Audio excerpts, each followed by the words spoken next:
नमस्कार, मैं पारसनाथ तिवारी। आज हमारे भारत देश में बहुत सारे ऐसे राज्य हैं जहां पशु को लंपी वायरल डिजीज हो रहा है और इससे पशु परेशान है।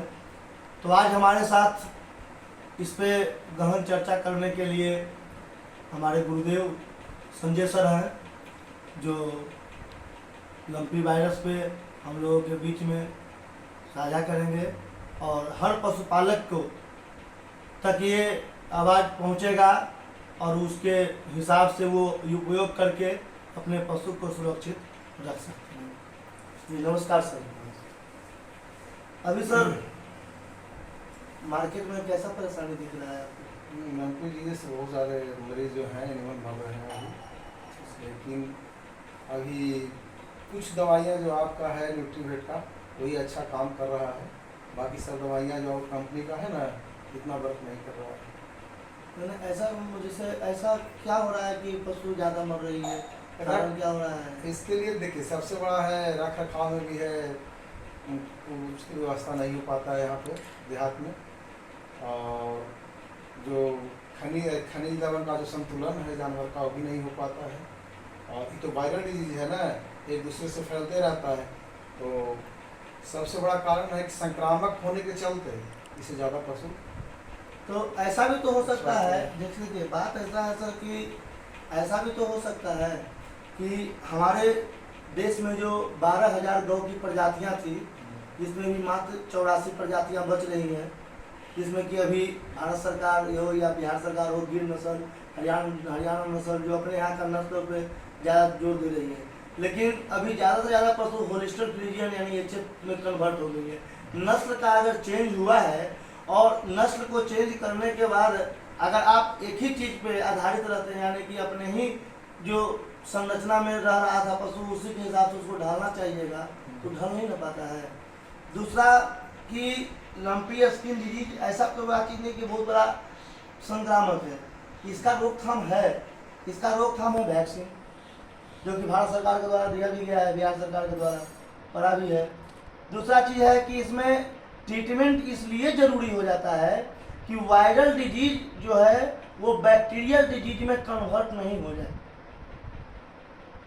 वायरल जो डिजीज है वो बैक्टीरियल डिजीज में, सेकेंडरी बैक्टीरियल डिजीज में वो कन्वर्ट नहीं हो जाए, इसकी रोकथाम के लिए लंपी स्किन डिजीज में बहुत सारे हमारे भाई लोग जो हैं वो क्या करते हैं कि पुराने ही कंपोजिशन को डालते हैं, जैसे सेफ्ट्रियाजोन दे दिए, एविल दे दिए, या बहुत सारे ऐसे ड्रग हैं जो शायद रेसिस्टेंस के कगार पे हैं और उसको हम लोग बॉडी में देख करके और रिजल्ट लेना चाहते हैं, पशु को सुरक्षित रखना चाहते हैं। फाइबर बैक्टीरिया वगैरह जो है ना इसमें बहुत अच्छा वर्क करता है। तो इसके लिए क्या है ना सर कि अब आपको जैसे ही आप नस्ल चेंज किए हैं तो नस्ल के हिसाब से आपको अपना कार्य आगे बढ़ाना चाहिए। जैसे अभी सबसे पहले लंपी स्किन डिजीज में आइवरमेक्टिन का इंजेक्शन लगा दीजिए। उसके बाद प्लेन लिवामिसोल का एक इंजेक्शन आता है, उसका नाम है लिवामिवेट। प्लेन लिवामिसोल का इंजेक्शन है, कंपोजिशन है लिवामिसोल और ब्रांड नेम है लिवामिवेट, जिसको कि 10 से 20 ml 300 किलो बॉडी वेट पर सबकट अगर आप देते हैं तो ये करेगा क्या कि ब्लड के अंदर एबीटी को बढ़ाएगा, एंटीबॉडी टाइटर, रोग प्रतिरोधक क्षमता को बढ़ाएगा ये, और इसको देना वायरल डिजीज में जरूरी हो जाता है, चाहे वो एफएमडी वायरल डिजीज हो, लंपी वायरल डिजीज हो या डंगाला हो।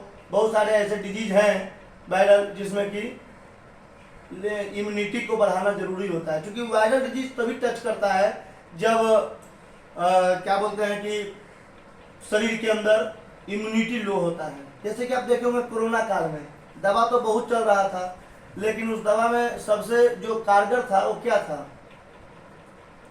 तुलसी का को रोकने के लिए आपको लिवामिसोल का इंजेक्शन देना जरूरी है इम्यून सिस्टम को बढ़ाने के लिए। उसके बाद आप इसमें CFMD पाउडर चलाइए, एक सैचे पर डे 30 ग्राम का आता है CFMD। बर्फ उसका ठीक है, एक पुड़िया डेली चलाना है। उसके बाद आँख बड़ी जोड़ में सब। तो सर CFMD पाउडर वहाँ पे देना है 30 ग्राम का। उसके बाद सर उसमें मोफोलॉक्स बोलस आता है, मॉक्सीफ्लोक्सासिन के साथ सलाइसियोपेप्टिडेट।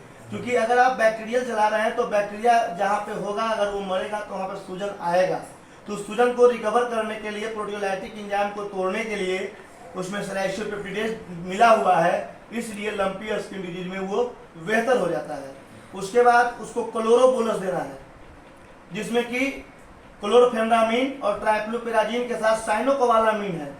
शायद पशु को ट्राइफ्लूपेराजिन दे रहे हैं डोपामिन को रोकने के लिए, तो नस पे प्रॉब्लम आए तो नस पे प्रॉब्लम नहीं आएगा, रक्त का जो संचार है वो चलता रहेगा, किसी प्रकार का प्रॉब्लम नहीं आएगा। ये लंपी स्किन डिजीज में से। और हम आपके माध्यम से सभी भाइयों, हमारी आवाज़ जहाँ तक पहुँच रही है उन सभी भाइयों को कहेंगे कि अगर आपकी पशु लंपी स्किन डिजीज से ग्रसित होता है तो आप पशु को क्लोरोबोलस, मोफोलॉक्स, CFMD पाउडर, लिवामिवेट इंजेक्शन, टेकॉन इंजेक्शन के साथ साथ आप उसको मल्टीविटामिन देते रहें और अपने पशु को सुरक्षित रखें जब तक रहें, क्योंकि पशु हमारे लिए बहुत ज़रूरी है। जिसका कोई नहीं उसका पारस रहेगा। पशु सेवा में फिर मिलेंगे अगली बार। पशुधन सेवा, नमस्कार।